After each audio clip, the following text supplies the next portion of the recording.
Hello everyone, मैं रमन कुमार रजक स्वागत करता हूं आप सभी का अपने यूट्यूब चैनल पर। दोस्तों, आज की चर्चा का विषय है प्रोडक्ट एंड सर्विसेज के अंतर्गत आने वाले टॉपिक स्टैम्प्स के बारे में आज हम लोग चर्चा करेंगे। और आज की चर्चा का विषय है वो रहेगा मिसलेनियस पॉइंट्स, यानी कि कुछ महत्वपूर्ण पॉइंट्स पर हम लोग आज चर्चा करने वाले हैं जो कि स्टैम्प्स से संबंधित है। सबसे पहले जानते हैं पोस्टेज स्टैम्प्स के बारे में। तो पोस्टेज स्टैम्प्स को बेसिकली जब शुरुआत की गई थी तब एक पेपर के टुकड़े के रूप में शुरुआत की गई थी और ये माना गया था कि ये जो पेपर का टुकड़ा है वो एक रिसिप्ट है इस बात की या टोकन है इस बात का कि पोस्टल सर्विसेज के लिए किसी व्यक्ति ने प्रीपेमेंट किया हुआ है और इस कागज़ की कुछ फेस वैल्यू भी हुआ करती थी। तो यहाँ से पोस्टेज स्टैम्प्स की शुरुआत हुई पीस ऑफ पेपर से और आगे चल कर के इसने बहुत अच्छा रोल किया है और ये बहुत अच्छे तरीके से अभी डाइवर्सिफाई है। और आजकल के जो स्टैम्प्स हैं, आजकल की जो डाक टिकटें हैं, उनमें बहुत अच्छे फिगर्स को यूज़ किया गया है। कई बार सेलिब्रिटीज़ को यूज करते हैं, जो फ्रीडम फाइटर्स के जो हीरोज़ हैं उनको यूज़ करते हैं। तो बेसिकली जो पोस्टेज स्टैम्प्स है उसकी शुरुआत एक छोटे से कागज़ से हुई थी और आज बहुत अच्छा इसका स्कोप है और बहुत अच्छा इसका डाइवर्सिफिकेशन है। और इसके लिए एक अलग से वेबसाइट भी है। कुछ लोग अगर ऑनलाइन वहाँ से ख़रीदना चाहते हैं स्टैम्प्स को या ऑर्डर करना चाहते हैं तो वहाँ से भी ख़रीद सकते हैं। यानी कि पोस्टेज स्टैम्प्स के लिए आज अगर कोई शौक़ रखता है कलेक्ट करने का तो उनके लिए बहुत अच्छा स्कोप है और उनके लिए बहुत सारी सुविधाएँ हैं। उसके बाद में जानते हैं हिस्ट्री के बारे में कि फिलाटेली ने इंडिया में क्या उसका इतिहास रहा है, इंडिया में जो स्टैम्प्स हैं उसको किस तरीके से आगे फॉरवर्ड किया गया था। तो सबसे पहले जानते हैं इंडियन फिलाटेलिक हिस्ट्री के बारे में। भारत में फिलाटेली का क्या इतिहास रहा है। तो इंडिया में सबसे पहले जो पेपर पोस्टेज स्टैम्प्स है, उसकी शुरुआत इंडिया में 1852 में हुई थी, लेकिन उससे पहले 1774 में पोस्टेज का जो पेमेंट है वो कॉपर के टोकन्स के रूप में किया जाता था। यानी कि एक तरीके से कहें तो कॉपर के कुछ टोकन्स मिलते थे और उन टोकन्स का जो पेमेंट है वो किया जाता था और उससे बाद में फर्दर पोस्टेज के पेमेंट के रूप में माना जाता था। तो ये बात है 1774 की। 1774 में कॉपर के टोकन्स का यूज़ किया जाता था पेमेंट ऑफ पोस्टेज के लिए।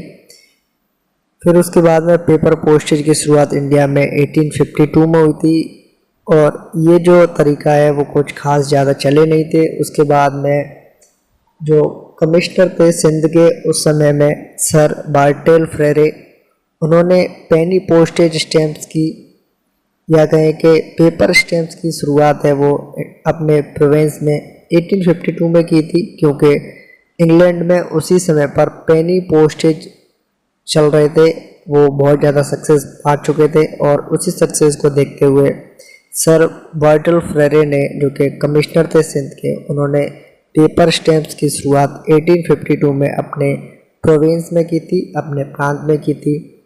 और इन स्टैम्प्स को जाना गया सिंध डॉक के नाम से। और ये जो स्टैम्प्स हैं वो उनका जो आकार था वो गोलाकार आकार था और इन्हें 3 वेरिएशंस में इनको जारी किया गया था। Imposed on white colour without colour, यानी कि वाइट पेपर पर अगर इनको इम्पोज करना है तो वो विदाउट कलर के भी थे, वाइट पेपर पर ब्लू कलर में भी थे और बर्मिलियन वॉफर्स में भी थे। तो इस तरीके से इन्हें 3 तरीके से या 3 वेरिएशंस में इनको जारी किया गया था। नेक्स्ट उसके बाद में जो रेगुलर पोस्टेज स्टैम्प्स हैं वो 1852 में चली और वो कुछ समय के लिए उसी तरीके से चलती रही। 1852 में क्या डिसाइड किया गया था कि जो ब्रिटिश इंडिया है या उस समय जो ब्रिटिश कंपनी थी इंडिया में, उन्होंने स्टैम्प्स को उसी समय अपने इंटरेस्ट के लिए या कहें अपनी ज़रूरतों के लिए इंडिया में प्रिंट करवाया और उसका जो फर्स्ट डिज़ाइन था जो इंडिया पोस्ट स्टैम्प्स का वो अटेम्प्ट किया गया था कोल से, और उस पर जो चित्र थे या उन पर जो फिगर्स थे वो लॉयन और पाम ट्री के थे, जिन्हें फोर्ब्स ऑफ कलकत्ता मिंट यानी कि जो मशीनें थी कलकत्ता में उनके द्वारा उनको वहाँ पे प्रिंट करवाया गया था। और ये जो आइडिया था वो थोड़ा सा बोल्ड था और इमेजिनेटिव था, यानी कि इससे कुछ इमेजिन किया जा सकता था, और उसके बाद में इन्हें कुछ खास ज़्यादा यूज़ नहीं किया गया था। नेक्स्ट जो स्टैम्प्स थी वो डिज़ाइन और प्रिंटेड की गई थी 1852 में by the surveyor generals office के द्वारा, और जो उनका जो एक तरीके से कहें कि उन पर क्या लिखा हुआ था या क्या छपा हुआ था उसके बारे में जानते हैं। तो उस पर एक प्रोफाइल थी क्वीन विक्टोरिया की, उसको उस पर शो किया गया था, यानी जो स्टैम्प्स थी उन पर क्वीन विक्टोरिया के जो प्रोफाइल थी उसको उभारा गया था। नेक्स्ट जो फर्स्ट इंडिया पोस्ट स्टैम्प्स है वो 1854 में इसको जारी किया गया, इशू किया गया था, और उस पर जो इंस्क्रिप्शन था यानी कि उसके ऊपर जो लिखा था वो लिखा था इंडिया पोस्टेज। और 1854 में ही 1854 में जो डाक टिकटें चल रही थी जो कि फर्स्ट इंडिया पोस्ट स्टैम्प्स थी उसे जारी किया गया था, उस पर लिखा हुआ था इंडिया पोस्टेज। और 1854 में ही इसका जो नाम है वो चेंज कर दिया गया था और वो नाम चेंज करके रखा गया था ईस्ट इंडिया पोस्टेज। नेक्स्ट जो नाम चेंज किया गया था इंडिया पोस्टेज का वो 1962 में किया गया था, यानी कि this was change from 1882 to India postage and continued till 1962, यानी कि 1882 से लेकर के 1962 तक जो इंडियन पोस्टेज स्टैम्प्स थी उस पर जो इंस्क्रिप्शन था वो था इंडिया पोस्टेज। नेक्स्ट उसके बाद में 1962 के बाद में नवंबर 1962 के बाद में नवंबर 1962 के बाद में नया इंस्क्रिप्शन दिया गया था या नया कैप्शन दिया गया था, वो था भारत इंडिया। और इसको आगे चेंज कब से किया गया था, इसे आगे चेंज किया गया था इंडिया पोस्टेज के नाम से, और इसी समय पर 3 स्टैम्प्स इशू की गई थी, चाहे दिसंबर 1962 की बात कहें या जनवरी 1963 में।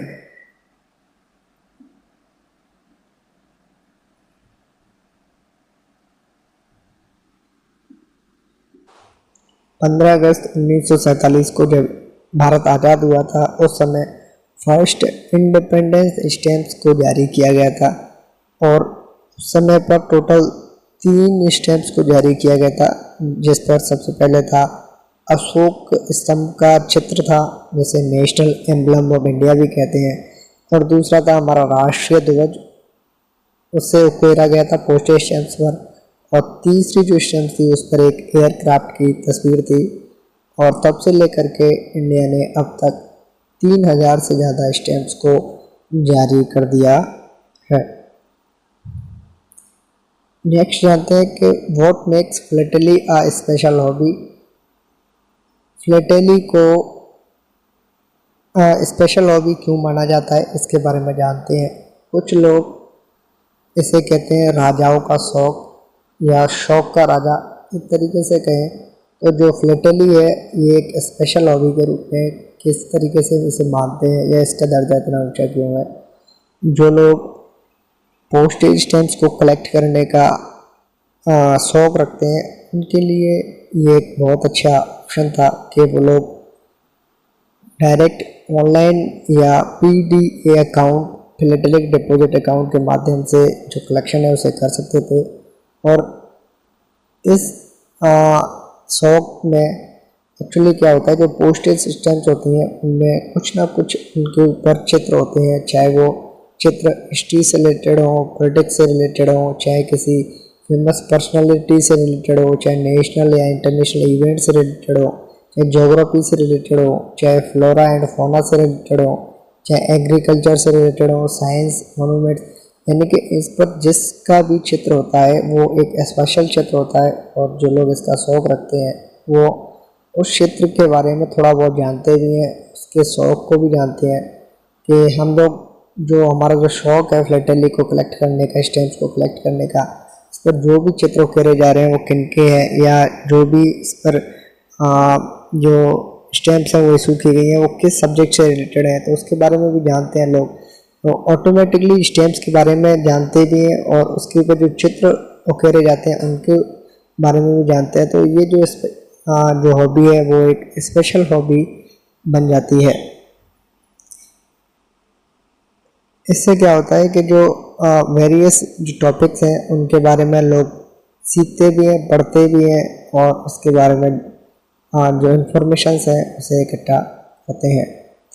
अब जानते हैं व्हाट कैन बी कलेक्टेड।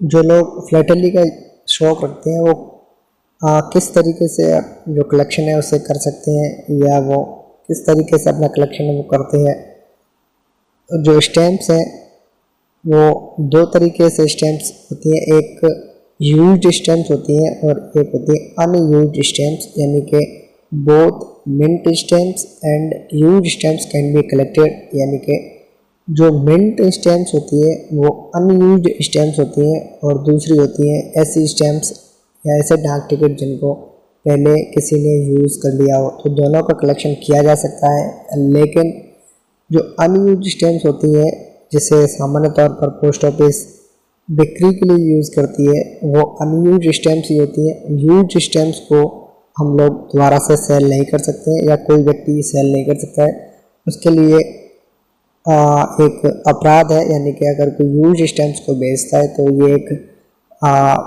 परेशानी वाली बात है, ये एक अपराध है और इंडियन पिनल कोड में इसके लिए प्रावधान भी है कि उनको किस तरीके से सजाएं दी जाएंगी, उसके लिए भी अलग से रूल्स एंड रेगुलेशंस हैं। तो पोस्ट ऑफिस अनयूज्ड स्टैम्प्स को ही बेचता है। तो जो लोग फिलाटेली का कलेक्शन का शौक़ रखते हैं वो मिंट स्टैम्प्स यानी कि अनयूज्ड स्टैम्प्स और यूज्ड स्टैम्प्स दोनों का कलेक्शन कर सकते हैं। और ये जो कलेक्शन है these can be collected year wise, national wise, theme wise, यानी कि लोग इसे साल के साल, जैसे एक साल में मान लेते हैं 5 टिकट या 7 टिकट या 8 स्टैम्प्स टिकट जारी की गई हैं, लोग इन्हें ईयर वाइज भी कलेक्ट करते हैं। कुछ लोग नेशनल वाइज भी यूज़ करते हैं, यानी कि अलग अलग कंट्रीज़ में कौन कौन सी स्टैम्प्स को कब कब जारी किया है उसके अकॉर्डिंग भी लोग कलेक्ट करते हैं, यानी कि नेशनल वाइज भी करते हैं। कुछ लोग थीम वाइज भी कलेक्ट करते हैं, जैसे इंडिया ने जैसे मान लेते हैं कि 2020 में महात्मा गांधी के ऊपर स्टैम्प्स निकाली हैं, सुभाष चंद्र बोस के ऊपर 2022 में टिकट्स निकाली हैं और 2023 में फिर से महात्मा गांधी के ऊपर निकलेगी। तो कुछ लोगों को जो थीम वाइज कलेक्शन करते हैं, महात्मा गांधी के किसी का अगर कलेक्शन है तो वो लोग सिर्फ और सिर्फ महात्मा गांधी की टिकट्स को कलेक्ट करते हैं, या किसी को सुभाष चंद्र बोस की टिकट का कलेक्शन करना है तो वो इस तरीके से स्टैम्प्स को कलेक्ट करते हैं। यानी कि कुछ लोग थीम वाइज भी कलेक्ट करते हैं, यानी कि जो कलेक्शन है वो ईयर वाइज भी हो सकता है, नेशन वाइज भी हो सकता है और थीम वाइज भी हो सकता है। इस चीज़ को ज़्यादा ईजियर और अट्रैक्टिव बनाने के लिए, यानी कि जो बिगिनर्स होते हैं वो इसमें ज़्यादा रुचि दिखाएं या वो ज़्यादा आसानी से चीज़ों को पा सकें, अट्रैक्टिव रूप में ले सकें, इसके लिए बेसिकली क्या होता है, जो फिलाटेलिस्ट हैं जनरली एडवाइस उनको दी जाती है कि वो जो उनका जो स्टैम्प्स का कलेक्शन है वो, या उनकी जो सिलेक्शन है चॉइस करने की, चूज़ करने की, वो थीमेटिक कलेक्शन होना चाहिए, यानी कि उसे थीमेटिक कलेक्शन भी बोला जाता है। थीम्स में भी flowers, birds, animals, architecture, railways, monuments, red cross etcetera. यानी कि जो थीम्स हो सकती हैं वो क्या क्या हो सकती हैं, किसी व्यक्ति के ऊपर हो सकती हैं, किसी फूल के ऊपर हो सकती हैं, किसी बर्ड से रिलेटेड हो सकते हैं, एनिमल से रिलेटेड हो सकती हैं, आर्किटेक्चर से रिलेटेड हो सकती हैं, रेलवेज, मोनूमेंट्स या रेड क्रॉस आदि से संबंधित हो सकती हैं। Definitive stamps and stationery can also be collected as a theme. यानी कि जो डेफिनेटिव स्टैम्प्स हैं जिन्हें हम लोग डेली बेसिस में यूज़ करते हैं सेल के लिए, यानी कि डाक टिकटों को बेसिकली जो हम लोग डे टू डे में यूज़ करते हैं उन्हें डेफिनेटिव स्टैम्प्स बोलते हैं। और जो स्टेशनरी है, स्टेशनरी से मतलब है कि ILC है, इंडियन इनलैंड लेटर कार्ड्स हैं, या प्रिंटेड रिप्लाई कार्ड्स हैं या कहें एनवलप्स हैं, इन सारी चीज़ों को जो स्टेशनरी है उन्हें भी थीम के रूप में कलेक्ट किया जा सकता है। The bottom line is that the collection unfolds various aspect of theme like a story. Basically कहने का मतलब ये है कि जो लोग इस फील्ड में हैं या इसका शौक रखते हैं वो कुछ भी कलेक्ट कर सकते हैं और सब कुछ भी कलेक्ट कर सकते हैं। उनका जो कलेक्शन है वो उनके शौक के अकॉर्डिंग होता है। नेक्स्ट जानते हैं टाइप्स ऑफ स्टैम्प्स के बारे में, जो कि आप लोग ऑलरेडी जान चुके हैं। टाइप्स ऑफ स्टैम्प्स में दो तरीके के स्टैम्प्स हैं, पहला है कमेमोरेटिव स्टैम्प्स और दूसरा है डेफिनेटिव स्टैम्प्स।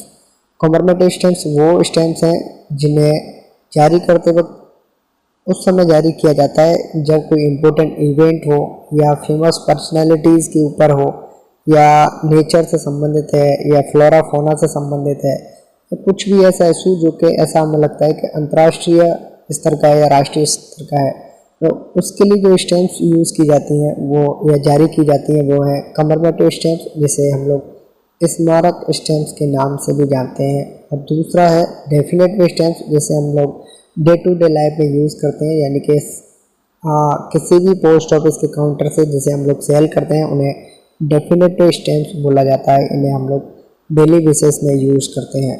और ये जो स्टैम्प्स हैं वो कहाँ कहाँ पर अवेलेबल हैं, वो फिलेटेलिक ब्यूरेक्स के जो काउंटर्स हैं वहाँ पर भी मिल सकती हैं, फिलेटेलिक ब्यूरेक्स में मिल सकती हैं, और PDA अकाउंट्स यानी कि फिलेटेलिक डिपॉजिट अकाउंट स्कीम के तहत भी हम लोगों को ये स्टैम्प्स है वो उपलब्ध होती हैं। They are printed in limited quantities, यानी कि प्रत्येक स्टैम्प्स को कुछ लिमिटेड क्वान्टिटीज़ में ही प्रिंट किया जाता है, क्योंकि इनकी जो वैल्यू है एक्चुअल में कॉस्ट है वो थोड़ी सी ज़्यादा आती है प्रिंटिंग वगैरह की थोड़ा सा, इसलिए इसे लिमिटेड क्वांटिटीज़ में ही इन्हें प्रिंट किया जाता है।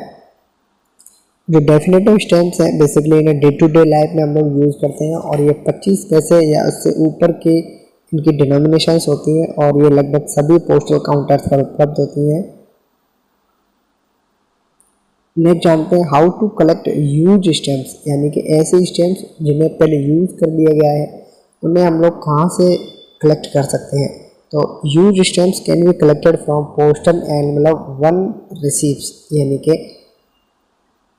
ए व्यक्ति ने बी व्यक्ति के नाम को कोई लेटर भेजा है, एनवेलप भेजा है। ए नाम के व्यक्ति ने बी नाम के व्यक्ति को कोई एनवेलप भेजा है, और इस एनवेलप पर जो भी यूज स्टैम्प्स हैं उनको कोई भी व्यक्ति कलेक्ट कर सकता है, उन्हें रख सकता है, लेकिन उन्हें सेल नहीं कर सकता है। यानी कि ऐसा कोई व्यक्ति जिसने कोई भी एनवेलप रिसीव किया है और उस पर कोई टिकट्स हैं तो उन्हें वो वहाँ से यूज्ड स्टैम्प्स को कलेक्ट करने के लिए यूज कर सकता है। These can be detached dedicatedly from the postal articles, यानी कि बेसिकली ये जो यूज स्टैम्प्स है वो कहीं और नहीं मिलती हैं, वो पोस्टल आर्टिकल्स पर ही चिपकी हुई मिलती है। वहाँ से लोग जो लोग कलेक्शन करते हैं वो वहाँ से इनको यूज कर सकते हैं। Reuse in a shallow dish of water using a soft brush, यानी कि बेसिकली वहाँ से इन्हें कलेक्ट करना है और किस तरीके से आगे उन्हें रखना है ये भी या उन्हें किस तरीके से वहाँ से निकालना है, ये सारी जो चीज़ें हैं वो लोग खुद से करते हैं। From where to get stamps, सबसे पहले जानते हैं from where to get stamps, यानी कि अगर किसी को स्टैम्प्स लेनी है तो वो कहाँ से ले सकता है। तो मिंट स्टैम्प्स ऐसी स्टैम्प्स को कहते हैं जो कि अनयूज्ड है, जिनका यूज पहले नहीं किया गया है। तो मिंट स्टैम्प्स कहाँ पर अवेलेबल होती हैं, वो फिलेटेलिक के ब्यूरेक्स पर मिलती हैं, उनके काउंटर्स पर मिलती हैं, और जो निश्चित पोस्ट ऑफिस हैं जो इस काम के लिए यूज़ की जाती है या इस पर्पज़ से यूज़ की जाती है कि वहाँ पर डाक टिकट मिलती हैं। बेसिकली लगभग हर एक ऑफिस में डाक टिकट आपको देखने को मिल जाती हैं मिंट स्टैम्प्स, तो आप लोग वहाँ से भी ले सकते हो और नियरेस्ट हेड पोस्ट ऑफिस से जाके ले सकते हो। Besides this, local philatelics and pen friends across the country and abroad may be of great help. Basically ये है कि मान लेते हैं कि ए नाम के व्यक्ति को मिंट स्टैम्प्स चाहिए, ऐसे स्टैम्प्स चाहिए जो कि अनयूज्ड है, और इन्हीं के शहर में कोई फिलेटेलिस्ट रहता है या कोई ऐसा कोई व्यक्ति रहता है जो कि स्टैम्प्स को कलेक्ट करता है या पीडी अकाउंट के तहत जो कलेक्शन है उसका आता है, तो ये लोग वहाँ से भी स्टैम्प्स को ले सकते हैं, वहाँ से भी मदद ले सकते हैं। नेक्स्ट जानते हैं how to get and use albums, यानी कि जो एल्बम्स हैं वो कहाँ से प्राप्त की जा सकती हैं और उन्हें किस तरीके से यूज कर सकते हैं। तो एल्बम्स कहाँ पर अवेलेबल होती हैं, वो अवेलेबल हैं leading book and stationery stores and with philatelist. इनके एल्बम्स कहाँ पर उपलब्ध हैं, leading book and stationery stores with philatelist, यानी कि जो एल्बम्स हैं वो स्टेशनरी के जो स्टोर्स होते हैं या लीडिंग बुक के जो स्टोर्स होते हैं वहाँ पर उपलब्ध होते हैं। पास्टिंग स्टैम्प्स और रूम्स दैम्स, यानी कि जो पेस्टिंग स्टैम्प्स जो होती हैं वो उन्हें ख़राब करती हैं। यूज़ पेपर हिंग्स और habits to place them in an album. Basically ये कि जिन लोगों को कलेक्शन का शौक़ होता है वो अपने एल्बम्स बनाते हैं और वहाँ पर जैसे किसी व्यक्ति को कलेक्शन करने का शौक़ है, एल्बम उन्होंने बनाई हुई है और वो अपनी जो स्टैम्प्स है अगर उसे वो चिपकाते हैं, पेस्ट करते हैं, पेस्टेड स्टैम्प्स रूम्स देम। कहने का मतलब ये है कि अगर किसी कागज़ पर किसी व्यक्ति ने स्टैम्प्स को चिपका दिया है, चाहे उसे कलेक्शन का शौक़ हो या ना हो, तो ऐसी जो स्टैम्प्स होती हैं बेसिकली वो क्या करते हैं, जैसे ही उसे हम लोग निकालते हैं तो वो जो जिस पेज पर लगे होते हैं, जिस एल्बम में वो रखी होती हैं, वो उसको ख़राब करती हैं। तो बेसिकली हमें क्या करना होता है कि जिस तरीके से पहले शादियों की जो एल्बम्स आती थी जिसमें फ़ोटो हम लोग ऊपर से डालते थे ना, ऐसे जो कवर्स आते थे, बेसिकली हम लोगों को ऐसे ही एल्बम्स को यूज़ करना होता है। और ऐसी एल्बम्स को यूज़ करते हैं तो उस समय क्या होता है, जो स्टैम्प्स होते हैं वो ख़राब नहीं होते हैं, उन्हें आसानी से उन्हें निकाल सकते हैं, किसी को दिखा सकते हैं और उन्हें किसी भी तरीके का स्टैम्प्स को नुकसान नहीं होता है ऐसी एल्बम्स में। नेक्स्ट जानते हैं what is the philatelic material available at philatelic bureaux, यानी कि जो फिलाटेलिक के जो ब्यूरोक्स होते हैं, फिलाटेलिक ब्यूरोक्स जो होते हैं वहाँ पर कौन कौन से फिलाटेलिक के मटेरियल्स उपलब्ध होते हैं उसके बारे में जानते हैं। तो जो फिलाटेलिक ब्यूरोक्स हैं वहाँ पर मिंट स्टैम्प्स मिलती हैं, यानी कि अनयूज स्टैम्प्स आपको देखने को मिलेंगी, कमरमेटिव स्टैम्प्स आपको देखने को मिलेंगी, यानी कि स्मारक स्टैम्प्स आपको देखने को मिलेंगी, वहाँ पर उपलब्ध होती हैं। और एफडीसीज, यानी कि एफडीसीज का मतलब हो गया फर्स्ट डे कवर्स, यानी कि जो कमरमेटिव स्टैम्प्स होती हैं, जो स्मारक स्टैम्प्स होती हैं जो जारी की जाती हैं, उनसे पहले फर्स्ट डे कवर रिलीज़ किया जाता है, इशू किया जाता है। और प्रत्येक कमरमेटिव स्टैम्प्स को जारी करने से पहले जो फर्स्ट डे कवर रिलीज़ किया जाता है, इशू किया जाता है, उसे भी लोग कलेक्ट करते हैं। तो वो भी फिलाटेलिक के जो फिलाटेलिक ब्यूरोक्स होते हैं वहाँ पर उपलब्ध होते हैं। तो कुछ ब्रोशर्स, यानी कि ब्रोशर से मतलब हो गया कुछ ऐसी सीट्स जो कि कमरमेटिव स्टैम्प्स के साथ में ही होती हैं, जिसमें बताया गया होता है कि ये जो स्टैम्प्स जारी की गई है वो किससे संबंधित है और उसकी थीम क्या है और उसकी जो भी इंफॉर्मेशन है उससे संबंधित वो लिखी होती है। तो ब्रोशर्स भी फिलाटेलिक ब्यूरोक्स में हमें मिलते हैं। कलेक्टर्स पैक्स मिलते हैं ईयर वाइज, यानी कि ईयर वाइज कौन कौन से ईयर में कितनी स्टैम्प्स को जारी किया गया था वो भी मिलते हैं। मिनिएचर भी मिलते हैं, सॉवरेन सीड्स जिसे कहते हैं, which are sometimes issued. Basically आपको जो फिलाटेलिक ब्यूरोक्स है वहाँ पर ये जो सारी चीज़ें हैं वो उपलब्ध होती हैं, वहाँ पर ये सारी चीज़ें मिल जाती हैं। नेक्स्ट जानते हैं what are a philatelic bureau and a philatelic counter and a authorized office. Basically जो फिलाटेलिक मटेरियल होता है वो फिलाटेलिक के ब्यूरोज में मिलता है, फिलाटेलिक ब्यूरोक्स के अलावा उनके काउंटर्स में मिलता है और ऑथराइज पोस्ट ऑफिस में मिलता है। तो बेसिकली जानते हैं कि ये क्या होते हैं। तो जो फिलाटेलिक के जो ब्यूरोक्स हैं, फिलाटेलिक ब्यूरोक्स वो 68 हेड पोस्ट ऑफिस में काम कर रहे हैं सर्किल लेवल पर और मेजर डिस्ट्रिक्ट टाउन्स में, और 68 फिलाटेलिक ब्यूरोक्स एंड 1111 यानी कि 1111 फिलाटेलिक के जो काउंटर्स हैं वो मुख्य डाकघर या हेड पोस्ट ऑफिस के साथ साथ पूरे इंडिया में ये फंक्शन कर रहे हैं। और ये एक बहुत अच्छा इनका हम्म,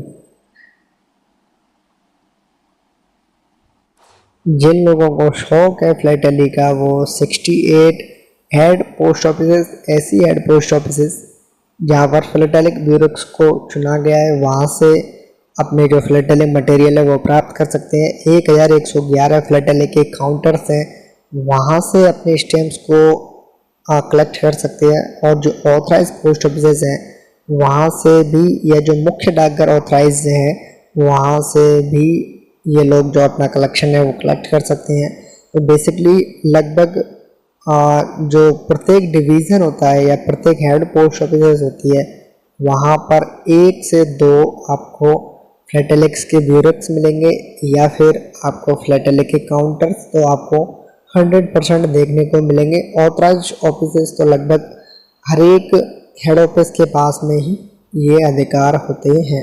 जो लोग इसका शौक रखते हैं, चाहे वो किसी भी एज ग्रुप से हो, वो वहाँ जा कर के अपना फिलाटेलिक का मटेरियल ले सकते हैं। Philatelic deposit accounts can be opened at these bureaus, यानी कि ये जो ब्यूरोज हैं वहाँ पर PDA अकाउंट्स, जिसके बारे में हम लोग पहले ही चर्चा कर चुके हैं, फिलाटेलिक डिपॉजिट अकाउंट खोले जा सकते हैं। जो फिलाटेलिक के जो काउंटर्स होते हैं वहाँ पर हर एक फिलाटेलिक आइटम्स को सप्लाई किया जाता है, लेकिन प्रत्येक authorize but are not authorize to issue the special cancellation that accompany each commemorative stamps, यानी कि प्रत्येक फिलाटेलिक काउंटर पर फिलाटेलिक आइटम्स को भेजा जाता है, लेकिन जो कुछ ऐसे स्पेशल कैंसलेशंस जो कि कमेमोरेटिव स्टैम्प्स के साथ में अटैच होते हैं और वो वहाँ पर नहीं भेजे जाते, not authorize to issue. Basically कहने का मतलब ये है कि जो फिलाटेलिक काउंटर्स होते हैं वहाँ पर मोस्टली 90 से 95% तक जो आपका कलेक्शन का जो शौक है वो पूरा किया जा सकता है। They provide a standard first day of issue cancellation on the first day cover. Authorize office क्या कर सकती हैं, वो shall only commemorative special stamps, blank first day covers and brochures, यानी कि जो ऑथराइज ऑफिस हैं वो सिर्फ और सिर्फ कमेमोरेटिव स्टैम्प्स को बेच सकते हैं या स्पेशल स्टैम्प्स को बेच सकते हैं। फर्स्ट डे कवर्स ब्लैंक्स को बेच सकते हैं, यानी कि जो खाली फर्स्ट डे कवर्स हैं, ब्लैंक फर्स्ट डे कवर है, उन्हें बेच सकते हैं, और उनके साथ साथ ब्रोशर्स को भी बेच सकते हैं। Next, condition for reproduction of stamps image, यानी कि जो किसी भी स्टैम्प्स को दोबारा से अगर किसी को रिप्रोड्यूस करना है तो उसके लिए सबसे पहले जो परमिशन है वो लेनी होती है। ऐसे ही कोई भी व्यक्ति किसी भी स्टैम्प्स की जो इमेजेस हैं उन्हें रिप्रोड्यूस नहीं कर सकता है, उसके लिए परमिशन लेनी होती है। और परमिशन कौन देता है इसके लिए, तो director general of the post, यानी कि डाक विभाग के जो DG होते हैं वो इस संबंध में आपको परमिशन देते हैं। और जो रिप्रोड्यूस अगर किसी स्टैम्प्स को किया जाता है तो उसके लिए कुछ शर्तें हैं, उन शर्तों के बारे में जान लेते हैं। सबसे पहले यह है कि reproduction of a stamps image is allowed for illustrations purpose in philatelic publication or in an article relating wholly on postage stamps which may appear in any magazine, newspaper or publication of a general character। Basically कहने का मतलब है कि stamps की जो images हैं उनका reproduce करने के लिए अलाउ किया गया है, लेकिन उसका पर्पस क्या होना चाहिए, उसका पर्पस होना चाहिए फिलाटेलिक पब्लिकेशन। उसका जो मकसद है वो ये नहीं होना चाहिए कि किसी व्यक्ति को इससे पैसे कमाने हो या गलत तरीके से सेल करना हो। Such reproduction should however be only in black, यानी कि अगर मान लेते हैं कि एक स्टैम्प जो कि ब्लू कलर में उस पर कुछ ब्यूटीफुल फ्लावर्स को उबेरा गया है, यानी कि उस पर जो चित्रकारी है, यानी कि जो उस पर जो इमेजेस हैं वो एक नीले कलर के फ्लावर की है, लेकिन जब भी इसे रिप्रोड्यूस किया जाएगा तो इस कागज़ पर या इस स्टैम्प्स को के ऊपर जो इमेजेस होंगी वो ब्लैक में होंगी, कलर्ड नहीं हो सकती है। इससे ये पता चलता है कि जो स्टैम्प्स है वो ओरिजिनल है या रिप्रोड्यूस की हुई है। If stamps are to be produce in colour for publicity purpose, अगर किसी व्यक्ति को रिप्रोड्यूस वाली जो इमेजेस हैं स्टैम्प्स की वो कलर्ड में ही उन्हें इशू करनी है या प्रोड्यूस करनी है, तो इसके लिए उनको परमिशन लेनी होती है किससे, director general of the post यानी कि भारतीय डाक विभाग के जो डीसी होते हैं वहाँ से उनको परमिशन लेनी होती है। टू अवॉइड सिमिलैरिटीज़, यानी कि ऐसा ना हो कि जो पहले जो टिकट हम लोग यूज़ कर रहे थे और द्वारा जो रिप्रोड्यूस की जो स्टैम्प्स है ये दोनों टिकट्स एक जैसी ना लगे। इसके लिए क्या किया जाता है कि जो बाद में जो टिकट रिप्रोड्यूस की जाती है वो पहले वाले से या तो छोटी होनी चाहिए या फिर इससे आकार में बड़ी होनी चाहिए। जो भी इसका एक्टिव साइज है उससे या तो ज़्यादा की होनी चाहिए या कम की होनी चाहिए। और उसके जो एजेस हैं यानी कि जो किनारे हैं वो परफोरेशन होने चाहिए।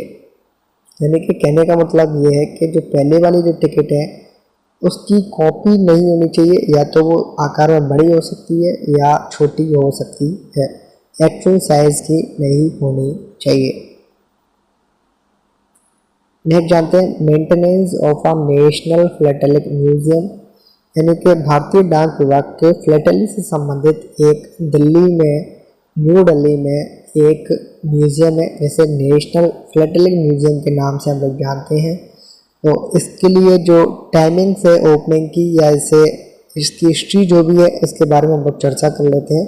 तो नेशनल फिलाटेलिक म्यूज़ियम है, इसको मेंटेन कहाँ पर किया गया है, तो जो डाक भवन है दिल्ली में उसका जो ग्राउंड फ्लोर है वहाँ पर ये स्थित है। और इसमें जो स्टैम्प्स हैं जो 1947 से जो जारी की गई है, चाहे वो कमेमोरेटिव स्टैम्प्स हो, थीमेटिक स्टैम्प्स हो या अदर फिलाटेलिक के जो प्रोडक्ट्स हैं वहाँ पर इनको डिस्प्ले किया गया है, वहाँ पर इनको सजोया गया है, वहाँ पर इनको प्रदर्शित किया गया है। और इसमें एक अच्छी खासियत ये है कि इसमें इस म्यूज़ियम में ऑडियो विजुअल फैसिलिटी भी है और इसके जो विजिटर्स हैं वो कोई भी हो सकता है, चाहे वो छोटा बच्चा हो, बड़े बच्चे हो, स्कूल के स्टूडेंट्स हो, कॉलेज स्टूडेंट्स हो या कोई फिलाटेली से संबंधित या इसका शौक रखने वाले जो भी व्यक्ति हैं या जो आम जनता है वो भी जा सकते हैं। तो इसके लिए जो खुलने का जो समय है वो मंडे टू फ्राइडे है और इसकी जो टाइमिंग है वो है सुबह 10 बजे से लेकर के शाम के 5 बजे तक इसका जो समय है वो रहता है। तो आप लोग जो भी डाक भवन में जाते हैं उन्हें नेशनल फिलाटेलिक म्यूज़ियम एक बार ज़रूर देखना चाहिए। नेक्स्ट जानते हैं designing, printing and distribution of special commemorative definitive post stamps. अब चर्चा करेंगे कि जो स्मारक स्टैम्प्स हैं या डेली यूज़ में जो नियमित जो पोस्ट स्टैम्प्स हम लोग यूज़ करते हैं उनकी डिज़ाइनिंग, प्रिंटिंग और उनका जो वितरण है, डिस्ट्रीब्यूशन है, वो किस तरीके से किया जाता है। Designing, printing and distribution of a commemorative definitive postage stamps and items of postal stationery like envelope, inland letter card, postcard, aerogram, registered cover, etc. Basically क्या है कि जो डेफिनेटिव पोस्टेज स्टैम्प्स हैं जिन्हें हम लोग रेगुलरली यूज़ करते हैं या कमेमोरेटिव स्टैम्प्स हैं जिन्हें स्मारक स्टैम्प्स के नाम से भी हम लोग जानते हैं, या जो पोस्टल स्टेशनरी है जैसे लिफाफा है, ILC है, इंलैंड लेटर कार्ड है, अंतर्देशीय पत्र लेटर कार्ड है या पत्र कार्ड है, या पोस्ट कार्ड्स जो हैं, एयरोग्राम्स हैं, चाहे रजिस्टर्ड कवर्स हैं, ये सारी जो चीज़ें हैं वो डिज़ाइन की जाती हैं, इनका प्रिंटिंग किया जाता है, देन इसके बाद में इनका डिस्ट्रीब्यूशन किया जाता है। तो इनके लिए जो प्रमोशंस हैं, promotion of philately and conduct of philatelic exhibition as well as monitoring of exhibition at state, regional and district level। यानी कि कहने का मतलब ये है कि अगर किसी को फिलाटेली का प्रमोशन करना है या अपने किसी भी स्टेशनरी या स्टैम्प्स का प्रदर्शन करना है या एग्जीबिशन लगाना है या मॉनिटरिंग करनी है ऐसे एग्जीबिशंस के लिए, तो ये जो प्रदर्शनी है वो स्टेट लेवल पर भी लगती है, रीजनल लेवल पर लगती है और जिले स्तर पर भी लगती है। नेक्स्ट सबसे अच्छा टॉपिक माई स्टैम्प्स पर्सनलाइज पोस्ट स्टैम्प्स, यानी कि एक तरीके से कहें माई स्टैम्प्स में बेसिकली क्या होता है कि इसे पर्सनलाइज किया जाता है। इसे अगर मैं ये चाहता हूँ कि मेरे नाम से कोई ऐसा कुछ होना चाहिए जो कि पोस्टल स्टैम्प से संबंधित हो, तो उसके लिए एक जरिया है, वो है माई स्टैम्प्स। यानी कि आपको बेसिकली एक सीट होगी आपकी, और इस सीट पर आपको थोड़ा बहुत जगह आपके लिए दी जाती है। इस पर आप अपना फ़ोटो लगवा सकते हो या कुछ भी आप अपनी पसंद का यहाँ पर यूज कर सकते हो। तो पर्सनलाइज पोस्ट स्टैम्प को जो नाम है, या एक कहें कि ये क्या है, ये एक ब्रांड नेम है किसका, पर्सनलाइज सीड्स का, जिससे इंडिया पोस्ट के द्वारा ये सुविधाएं वो उपलब्ध करवाई जाती है। और उसका जो नाम है वो है माई स्टैम्प्स। माई स्टैम्प्स की जो शुरुआत है वो 2011 से मानी जाती है। इंडिपेक्स 2011 में इसे लॉन्च किया गया था, और ये जो सर्विसेज है वो स्पेशल ओकेजन्स पर अवेलेबल होती है ऑल इंडिया में, पूरे इंडिया में। वहाँ पर आपको थोड़ी सी जो जगह मिलती है उस पर आप अपना कुछ भी थंबनेल वगैरह लगवा सकते हैं, फोटोग्राफ लगवा सकते हैं, या कोई इमेज या लोगो लगवा सकते हैं। आप कोई कंपनी चलाते हैं तो उसका लोगो हो सकता है, इमेज हो सकता है, या आप कोई कुछ भी आप लगवा सकते हैं। बेसिकली कहने का मतलब ये है वो आप ही के लिए रिजर्व होता है। तो उस प्रोसेस को या उस स्कीम को कहते हैं my stamps. Next, national philatelic museum के बारे में जानते हैं। नेशनल फिलाटेलिक म्यूजियम जो कि डाक भवन में स्थित है, कब से है, 2011 से है। और जो डाक भवन का जो ग्राउंड फ्लोर है वो इसी के लिए स्पेशली रिजर्व किया गया है। वहाँ पर दिल्ली मेट्रो जाती है, दिल्ली मेट्रो से आप लोग वहाँ बाई पब्लिक रूट जा सकते हो और देख सकते हो। वहाँ पर जो म्यूज़ियम है उसके नज़ारे देख सकते हो। वहाँ बहुत अच्छी अच्छी चीज़ें हैं, उन्हें भी आप लोग देख के आ सकते हो। ये कहाँ पर है, इसका जो एड्रेस है वो भी बताया गया है। पटेल चौक मेट्रो स्टेशन के नियर बाई है, और आप लोग वहाँ जाओ और आराम से देखो। और नियरेस्ट बस स्टैंड भी बताया हुआ डीटीसी का, वो ये है आकाशवाणी बस स्टॉप। नेक्स्ट जानते हैं कि all commemorative postage stamp issued by department of post since independence in 1947 are displayed in chronological order in the museum. Basically जो स्मारक स्टैम्प्स जो कि 1947 से लेकर के अब तक हैं, उन्हें क्रोनोलॉजिकल ऑर्डर में उस म्यूजियम में डिस्प्ले किया गया है। और वहाँ पर थीमेटिक स्टैम्प्स भी हैं, कुछ स्पेशल स्टैम्प्स भी हैं, कुछ स्पेसिफिक स्टैम्प्स भी हैं, जैसे महात्मा गांधी से रिलेटेड है, साइंस एंड टेक्नोलॉजी से रिलेटेड है, फ्लोरा एंड फोना से रिलेटेड है, आर्ट एंड कल्चर से रिलेटेड है, चिल्ड्रंस डे से रिलेटेड है। बेसिकली कहने का मतलब है कि वहाँ पर आप लोग अगर जाओगे तो वहाँ पर आपको बहुत कुछ देखने को मिलेगा। और वहाँ पर जो सुविधा है वो बहुत सारी सुविधाएं हैं, जैसे कि ऑडियो विजुअल फैसिलिटी भी है। छोटे बच्चे जो कि कुछ देख के सुन सकते हैं, यानी कि जो स्टैम्प्स हैं उनके बारे में देख के, नेक्स्ट ऑडियो फैसिलिटी के द्वारा उन्हें सुन सकते भी हैं। नेक्स्ट इसके टाइम टेबल के बारे में बताया हुआ है, पहले हम लोग चर्चा कर चुके हैं। ये मंडे टू फ्राइडे ओपन रहता है और सुबह 10 बजे से लेकर के शाम 5 बजे तक खुलता है। और इसे नेशनल छुट्टीज़ में या पोस्ट ऑफिस की जो छुट्टियाँ हैं उसमें ये क्लोज रहता है। और दिन में 1 बजे से लेकर के 1:30 तक, यानी कि आधा घंटे तक इसमें लंच ब्रेक चलता है, और उस समय किसी व्यक्ति को एंट्री नहीं दी जाती है। और इसी के साथ में इस वीडियो को करता हूँ मैं एंड। ये है अंत इस वीडियो का। धन्यवाद।